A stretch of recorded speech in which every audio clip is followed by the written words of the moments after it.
Як гадаєте, це магія природи?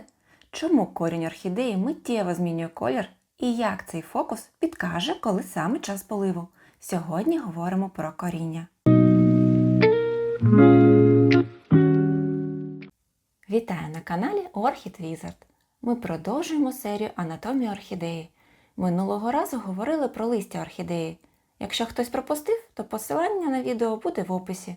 Сьогодні ж поговоримо про коріння наших красунь, як воно влаштоване та про що воно нам може говорити. Отже, корінню орхідей, окрім вологи, потрібно повітря, постійна вентиляція і надійна опора. Давайте розберемо коріння шар за шаром. Перший шар – веламен.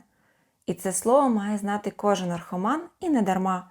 Це справжня природна губка. Коли на нього потрапляє вода, веламен миттєво вбирає вологу, стає прозорим і ми бачимо зелену серцевину. Плюс він захищає ніжну тканину від сонячних опіків, механічних пошкоджень і перепадів температури. Під веламеном розташована паренхіма. Це і є наш магічний водний резервуар. Саме тут орхідея зберігає запаси води. Якщо паренхіма висихає або починає гнити, рослина буквально починає їсти сама себе, витягуючи воду з листя. В самому центрі проходить центральний циліндр або тяж. Це і є той самий справжній ліфт, тонка жорстка ниточка, по якій вода і поживні речовини піднімаються вгору до листя і квітів. І нарешті те, чому кожен з нас радіє не менше, ніж квітконосу. Оцей маленький апікальний кінчик. Він яскравий, глянцевий, часто салатовий, оливковий чи рожевий. На прикладі моїх вант можу одразу показати майже всі кольори цих кінчиків. Колір апікального кінчика залежить як від сорту орхідей, так і від яскравості світла, бо корінці теж можуть засмагати, як і листя, і отримувати пурпурний колір. А ще, як і листя, корінчик може мати темний пурпурний колір, якщо квітка має бордово-фіолетові відтінки.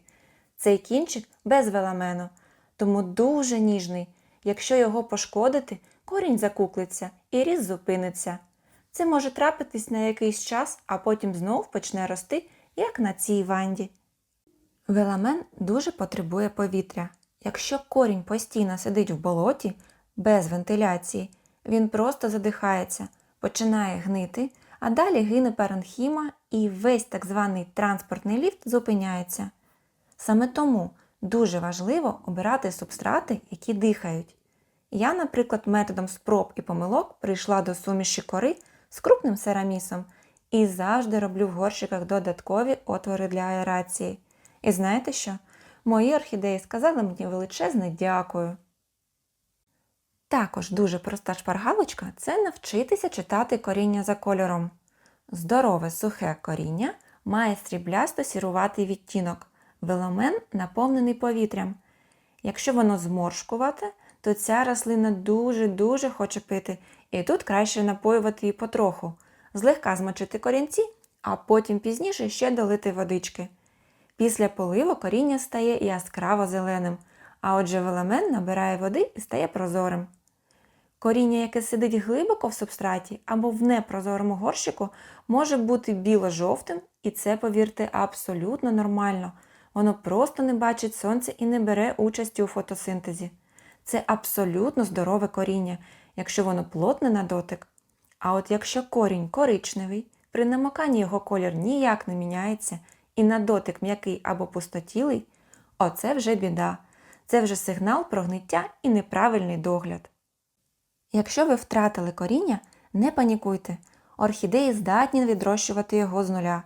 Обрізаємо все гниле до здорової тканини, створюємо правильні умови, вологість, багато розсіяного світла та вентиляція.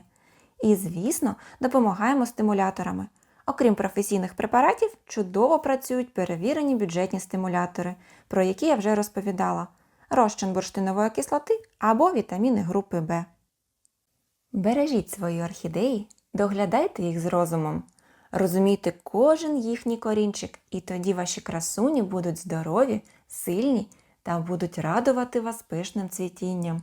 Якщо відео було корисним, ставте лайк, підписуйтесь і вмикайте дзвіночок, щоб не пропустити наступні випуски. До нових квітучих зустрічей!